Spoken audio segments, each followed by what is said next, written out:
Bom, queria agradecer a presença de vocês para comentar o filme, agradecer vocês pelo filme e,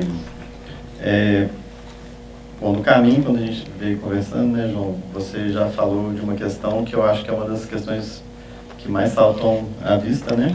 É um filme que tem uma equipe que se divide de alguma maneira, né? É um filme que ele é de uma co-realização, uma co-direção, né, de um coletivo indígena, um coletivo híbrido, né, que é indígena e também com a presença de não indígenas, que é o Lacapói, e o João Salles e a Luiz Boticai. E nessa direção vocês optam por fazer pelo menos duas equipes, né, ou uma equipe que se encontra em alguns momentos, né. Então eu queria entender um pouco melhor, né, de vocês os dois, como é que se deu essa parceria, como é que houve esse encontro, de que maneira isso, né, faz com que o filme aconteça. Deixa eu passar antes para... Bom, obrigado por vocês estarem aqui, um prazer estar aqui desculpa, aqui em Belo Horizonte, no DOC. Vou passar para ela, explica como foi, depois eu explico a minha parte, como foi a parte de vocês. Olá, boa noite a todos. Foi dividido duas equipes. A gente ficou na parte do Almir, a gente ficou seguindo ele mais ou menos um mês, assim, perseguindo ele basicamente, né? Todo lugar que ele ia, a gente estava atrás. E a outra equipe foi do João, com a Chay, para onde ela estava indo, basicamente ao mesmo tempo, né? A gente estava fazendo isso. E essa foi a parte da produção. E depois foi quando a gente teve... que acabou as filmagens, beleza, vamos pra ilha de edição. E a gente foi algumas vezes pro Rio, o João finalizou o primeiro corte, mostrou pra gente, e teve suas discussões, depois a gente entra nesse ponto, ele também foi pra Portugal e mostrou pra gente, e resumidamente foi isso, né, então eu acho que o princípio não era tanto a gente participar, falar assim, essa imagem vai, essa ou não, né? Mas eu acho que foi essencial pro filme chegar onde ele tá, né? Nessa conclusão dele, né? Porque pros indígenas, igual o final, foi algo muito próprio para eles escolher essa ideia do final, né? De ser o Almir, porque não é uma jornada de um herói, né? É a vida deles. Então, não deu certo, acabou ali, então foi uma perda para eles, né? Uma perda pra gente, o Almir não ter conseguido, né? E isso foi uma visão que partiu dos indígenas, né? Partiu deles, assim, cara, não, essa não é o final, né? Eu acho que essa é a parte importante dessa história, porque eu achava ingenuamente, na largada, que o que é essa colaboração, né? O que significa um filme compartilhado, né? E, num primeiro momento, eu achava que a diferença de perspectiva estaria no quadro, estaria na maneira como se filma, aquilo que se escolhe filmar. Eles tinham uma equipe como a nossa, o mesmo equipamento, o mesmo número de pessoas e tal, então todo mundo entrou em campo com o mesmo equipamento, né? Qual é o resultado do que eles estão fazendo, qual é o resultado do que eu estou fazendo, o que eles preferem filmar, o que eu filmo.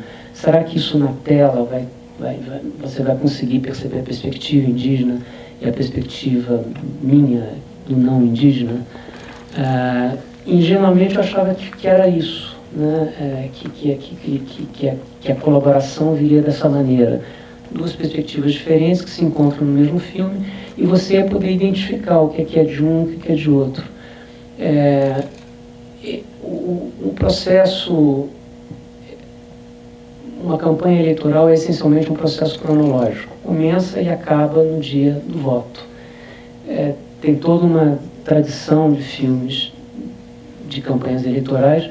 Vocês aqui no Fórum Doc fizeram uma retrospectiva do cinema direto que nasce como um filme, né, sobre uma eleição, né, que é a do Kennedy, 1960, Primary, o nome do filme. E daí em diante você tem uma sucessão de... Eu mesmo fiz um sobre o Lula, e é cronológico. Pois bem, quando a gente decidiu fazer um filme com 2 personagens, uma equipe filma um personagem, a outra equipe filma a Chay, nunca se colocou em questão o problema da cronologia. A cronologia era um dado, era a estrutura do filme. Então, o filme que nós combinamos fazer, quer dizer, nós é o coletivo, porque o coletivo veio de Porto Velho e viu os cortes, e a gente teve longas discussões. E o filme que combinamos de fazer, e que foi montado, e que ninguém viu, só eles, era um filme em 2 partes. A primeira parte era a história da Chay, que tinha mais ou menos 1 hora, é a história do Almir, começava com a filmagem do coletivo, que terminava no dia do primeiro turno, que é o dia em que o Almir não se elege. E, portanto, a história dele acaba ali, né? A filmagem acaba ali. Na hora que ele não se elege, você ia ter os abraços, ia para fade e você ia ler na tela 15 dias antes, você abre, você está em Nova York, a Chay está na Semana do Clima, enfim, militando lá na Semana do Clima em Nova York, é quando eu começo a filmá-la.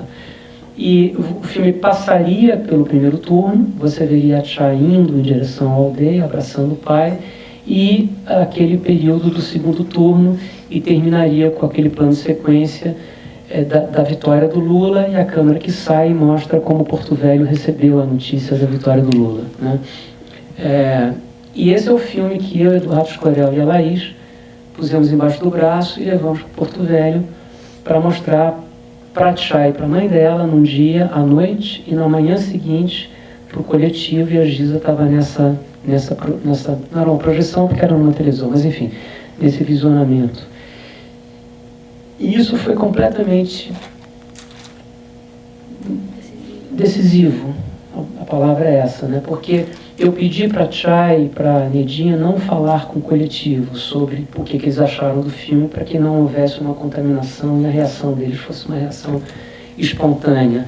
E tanto no caso da projeção à noite, quanto no caso da manhã, na projeção da manhã, a reação foi a mesma, e a reação foi: o filme está errado. E aí a gente perguntava, mas errado por quê? E essencialmente estava errado porque estava politicamente errado. E isso ficou mais claro no segundo dia, no dia em que a Giza estava presente, em que um filho do Almir, o Schener, dizia: não, a derrota do pai é mais importante. E aí um outro filho do Almir, que é o Tchepô, né, disse a coisa que precisava ser dita. Disse: olha, o que vocês precisam entender, vocês, eu, Escorel e Laís, é que a existência indígena no Brasil é sempre a experiência da derrota e nunca a experiência da vitória. E, portanto, um filme não pode terminar com a vitória do Lula. Essa é uma perspectiva de vocês. É claro que a gente votou no Lula, é claro que a vitória do Lula nos dá a possibilidade de sobreviver. Se o Bolsonaro vence, a gente sabe o que ia acontecer, né? Mas a gente não tem... Eu tô parafraseando coisas que foram ditas nessa reunião. A gente não tem nenhuma ilusão de que com a vitória do Lula, no dia seguinte, o mercúrio deixará de ser jogado nos nossos rios, os madeireiros deixarão de entrar nas nossas terras, as nossas lideranças serão mortas ou serão rechaçadas, expulsas das suas terras. E eu estou dizendo isso para vocês hoje, há menos de 24 horas do que se viu ontem em Brasília, né, em que se destruiu a legislação ambiental brasileira. O que passou no Congresso nessa legislatura é muito mais grave do que passou na legislatura dos 4 anos do Bolsonaro, porque o Congresso é muito pior, né? É muito mais antiambiental, né? É muito mais anti-indígena. Então, assim, a leitura política que eles fizeram nunca seria feita nem por mim, nem pelo Eduardo, nem pela Laís. E é nessa estrutura do filme que a colaboração de fato se manifesta. Não é no enquadramento, não é na... Até porque o Almir está submetido a um processo que não é deles, né? É nosso. Ele entra numa luta política no nosso campo. E, portanto, ele joga o nosso jogo. E num debate sobre esse filme, a Neidinha, ao lado do Almir, aliás, isso é uma coisa muito bonita. Diz assim, é verdade, a derrota é mais importante, mas é preciso entender que essa é uma derrota no campo de vocês, não é necessariamente uma derrota para o campo dele. Porque ele não é uma derrota para as coisas que para ele são fundamentais. Ele precisa entrar no mundo político de vocês para poder reivindicar aquilo que é importante para o povo dele. Mas qual é a luta dele? A luta dele está expressa na última sequência do filme, que são os abraços. É a manutenção dessa comunidade. A vitória, a derrota nunca é de uma pessoa só, por isso que ela falou, não é a jornada do herói. É a jornada de um coletivo, de uma comunidade. Essa é a luta dele. E, portanto, dependendo de quem enxerga a última cena, é uma cena de derrota ou é uma cena da sobrevivência daquilo que precisa ser preservado, que é essa ideia de uma comunidade viva, né? E a Chay me disse uma outra coisa na véspera, porque ela disse assim que o filme terminou, lembre-se, o filme era 2 blocos, o bloco do pai e o bloco da filha. E assim que terminou, ela se virou para a gente e falou assim, tem que inverter. Ou seja, começava com a história dela, que terminava com a vitória do Lula, e passava para a história do pai, que terminava com a derrota do pai. Ela já tinha intuído que a derrota do pai, ela não falou isso que o Tchepô falou, mas ela já tinha intuído que a derrota do pai era mais importante, politicamente mais relevante, do que, não é só politicamente mais relevante, a verdade política deste momento está expressa muito mais na derrota do Almir do que na vitória do Lula, entende? Para a luta política indígena. E ela me falou, mas eu falei assim, mas você não pode inverter. Você não pode fazer um filme em que o primeiro turno termina depois do segundo turno. E ela me falou assim, esse problema é de vocês, porque o tempo linear é um problema de vocês. O nosso tempo não é linear. Ela veio com aquela, o nosso tempo é ancestral. Falei, bom, mas o que significa isso do ponto de vista da estrutura de um filme, né? E só para terminar a minha longa fala, a Giza sabe disso, porque ela veio de Porto Velho ontem. Todos os voos que saem de Porto Velho e vêm para o sul do país, saem de madrugada. O nosso saía para São Paulo às 3 horas da manhã, para depois pegar a conexão para o Rio. Então estávamos no mesmo dia que a gente, na mesma madrugada que a gente tinha mostrado o filme para o coletivo. Então, às 2 horas da manhã, na sala de espera do aeroporto de Porto Velho, eu, Eduardo e a Laís, perplexos com o que a gente tinha experimentado ali, e o Eduardo, especialmente o Eduardo Escorel, que montou Cabra Marcado para Morrer, que montou Macunaíma, enfim, Terra em Transe, enfim, é um dos mais importantes montadores brasileiros, dizendo assim, ao mesmo tempo perplexo e maravilhado, dizendo, eu nunca na minha vida, e ele tem mais de 70 anos, eu nunca na minha vida mostrei um filme e eu vi uma coisa tão definitiva que destruiu a montagem que eu fiz. Porque, e aí eu falei, é aí que estava a tal da colaboração, entendeu? E só deu para sacar isso na hora que o filme foi mostrado e veio a reação. Tem esse cruzamento de olhares que ele é mostrado no filme, né? A gente assiste uma sequência, depois em um determinado momento ela vai voltar, né? Quando se encontram. Quando as equipes se encontram, né? De forma separada. Talvez seja uma forma de manifestar essa temporalidade ou outra, assim. Né? Isso vem depois dessa crítica. Sim. Ou isso já vem antes?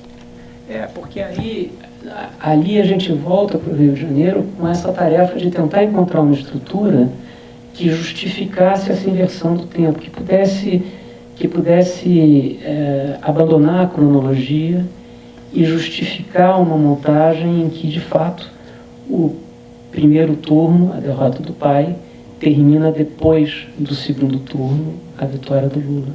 E aí é nessas repetições. As repetições acontecem quando tem um encontro dos 2 personagens do filme, que é quando as 2 equipes se encontravam e se filmavam mutuamente.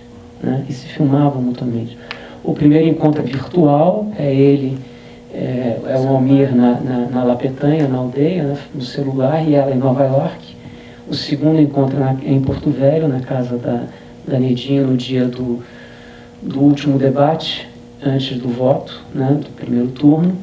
E são 3 encontros. O terceiro encontro é um encontro físico no dia do primeiro turno, quando a Chay vai para lá, vai abraçar o pai, porque o pai perdeu, né? Você quer completar um pouco sobre o coletivo, contar um pouco a história do coletivo? Isso é legal. Isso é interessante. O coletivo ele é formado por indígenas e não indígenas, e ele acaba sendo muito maior do que só eu, o Bira, o Xané, o Christian, né? Porque o coletivo ele tem o propósito de formar outros comunicadores, né? De outras aldeias, para que esses outros indígenas eles também possam fazer a sua própria história, né? Contar como eles veem, como tem que ser, né? Não da perspectiva de um homem branco. Então, tem muito isso. Então, vai tão além assim que eu represento só uma partezinha, né? Só o começo dele. E a gente quer fazer mais filmes, mostrar mais coisas. A gente tem muito ainda para explorar, muito ainda para comunicar, né? Tem tantas temáticas, tantas coisas que a gente pode falar e precisa ser dito, né? Não é tudo verdade. A Chay menciona algo, também no filme ela fala, né? Que eles não são só luta, né? Eles não são só militantes. Tá no filme. Vai muito além disso, né? Então a gente também tem que parar de achar que eles são só luta e demonstrar que eles estão o tempo inteiro lutando. Cara, são seres humanos, tem toda a sensibilidade, tem outras coisas, outras temáticas, outras esferas que a gente precisa ir além, a gente tem que falar sobre isso também. Deixa eu só acrescentar uma coisinha sobre o coletivo que eu acho muito interessante, que e você me corrija se eu estiver errado, o Almir conta no filme que ele foi até o Google, né? Ele não especifica no que ele diz, mas ele foi até o Google lá, ele foi até a nave-mãe, na sede, né? Na matriz, na Califórnia. E ele chegou com os mapas, ele mostrou no celular dele, por que vocês têm toda Porto Velho mapeada, Rio Branco mapeada, Manaus mapeada, e vocês não têm a Lapetanha? Por que vocês não têm a minha aldeia? E o pessoal do Google falou que a gente não tem as informações, a gente não tem as imagens, eles só falam isso.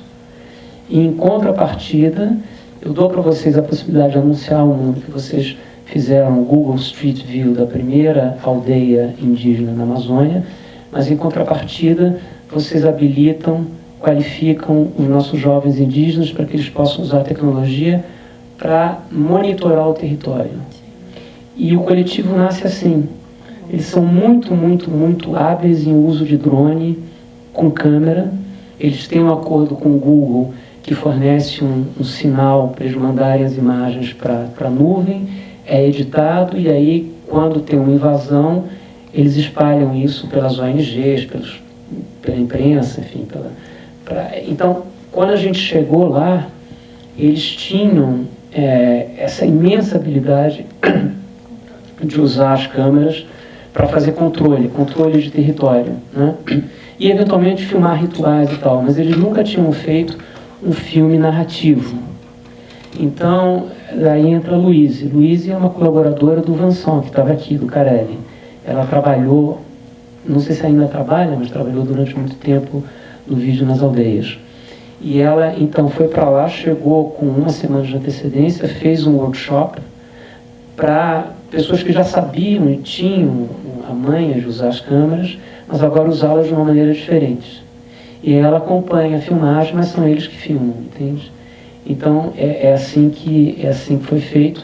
E já tinha na Terra, 7 de setembro, na Aldeia da Petanha, esse coletivo de realizadores. Então, E eles não estão aqui para a Giza porque eles estão trabalhando, né? O Biratã hoje em dia trabalha para o Estado, e o Estado não libera ele. O Gener, a esposa dele está tendo uma filha, né? Agora, então, senão a gente teria mais gente do coletivo além da Giza aqui. A gente tem um costume de sempre estar junto, assim. É um coletivo, afinal. Literalmente, né? A gente sempre está junto. Nos próximos filmes, vocês vêm todos juntos. Olha, sim, eu espero que sim. Eu queria abrir para uma rodada de perguntas. A gente tem uma sessão às 8h30, daqui a alguns minutos, mas dá tempo de uma rodada. Deixa eu fazer uma pergunta. Não, sobre seu livro, né? Arrabalde. Você conta histórias, né, muito ricas, impressionantes. Enquanto, né, a gente estava vendo, eu estava pensando no seu livro e pensando no PL da devastação, né? E vendo o quanto que ele chegou aqui no momento, né, assim, muito triste, né, que foi ontem.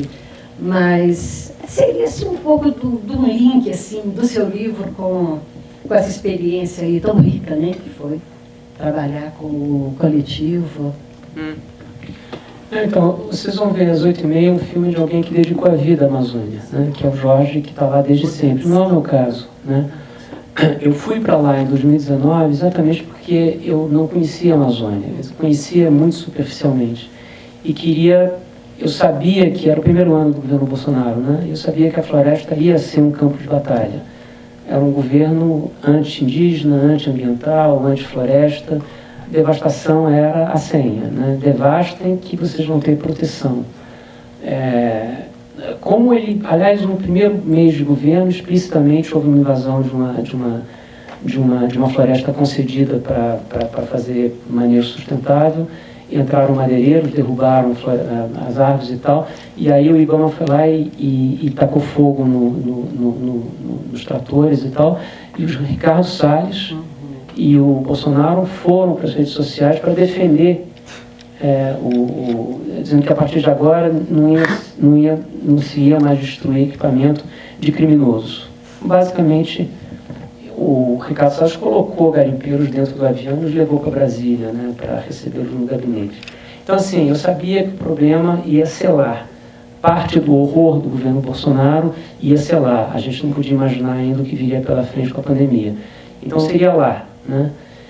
Então, eu fui para lá, para Belém, e morei lá 7 meses. Mas, assim, é um livro de viagem, é um livro de alguém que não conhece a Amazônia, mas é alguém, no caso eu, né, que depois dessa experiência não entendeu que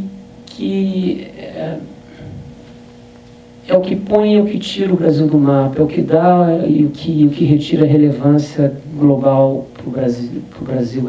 É o que é a nossa obrigação como brasileiros vivos no século XXI impedir que aquilo seja destruído. Porque sem a Amazônia não tem clima, sem a Amazônia não tem biodiversidade, sem a Amazônia não tem água, sem a Amazônia não tem o mundo que a gente conhece. Tem outra coisa, vai ser ótimo para as baratas, vai ser muito ruim para tudo aquilo que a gente conhece e preza. O pobre das baratas não tem culpa nesse negócio, vocês entendem o que eu estou querendo dizer. Então, é um tema absolutamente essencial, e assim, meu período lá, para mim ficou muito claro isso, assim, Arrabalde é um título irônico, porque Arrabalde é a periferia, né? Que é como o poder político, econômico, e boa parte da população brasileira que não está lá, está ao sul de lá, trata a Amazônia, né? A Amazônia, como disse um grande fotógrafo, Luiz Braga, é o resto do resto, é o que sobra do Brasil. O Simão Jatene, o governador, disse a mesma coisa. Evidentemente é o inverso, aquilo é o centro. Nesse sentido ele não está certo, é o centro do mundo, porque sem a Amazônia não tem mais mundo, não o mundo que a gente conhece. Então, quando eu quis fazer um filme sobre as eleições de 2022, que pudesse de alguma maneira dialogar com o filme que eu fiz em 2002 sobre a eleição do Lula, o Entre Atos, que é com o mesmo personagem, Lula, né, a mesma eleição, presidencial, só que 20 anos depois, no Brasil, muito, muito mais perigoso, né? Em 2002, não se colocava em questão a solidez da democracia brasileira. Parecia que a gente tinha ganho essa partida, né? Isso estava consolidado. Em 2022, a gente viu o que aconteceu, né? Isso é uma outra coisa que aconteceu nessa semana. Aconteceu a tragédia do PL, da devastação, mas aconteceu também a prisão das pessoas que tentaram nos tirar a democracia que a gente conquistou com tanta dificuldade. Então, o Brasil realmente não é para amador, né? Não. Na mesma semana, você tem razões para abrir uma champanhe e razões para chorar muito. Mas, de toda maneira, quando surgiu a ideia de um filme que pudesse ser sobre o período eleitoral, a primeira escolha foi a Chay, porque quem é o personagem que em 2022 representa o que o Brasil tem de bacana, entendeu? Assim, porque a Chay, assim como a Giza, assim como... Eu acho que o coletivo, de modo geral, é o resultado de boas políticas públicas que foram implementadas nos últimos 20, 30 anos no Brasil. Acesso à universidade, ponto de cultura, aquele projeto do Gil, que chegou em Rondônia, que o Biratã passou pelo ponto de cultura. Tudo isso trouxe para o campo da cultura e principalmente para os espaços de poder personagens que não estavam lá antes, entende? E a Chay é uma dessas figuras assim seminais dessa nova geração que, como diz ela, não quer mais ser representada, quer ser representante, quer contar as próprias histórias. Então, eu fui nela e para mim fazia sentido fazer com ela porque eu queria contar essa história desde a Amazônia, que é onde a eleição do Bolsonaro, a vitória dele, a derrota dele era realmente existencial.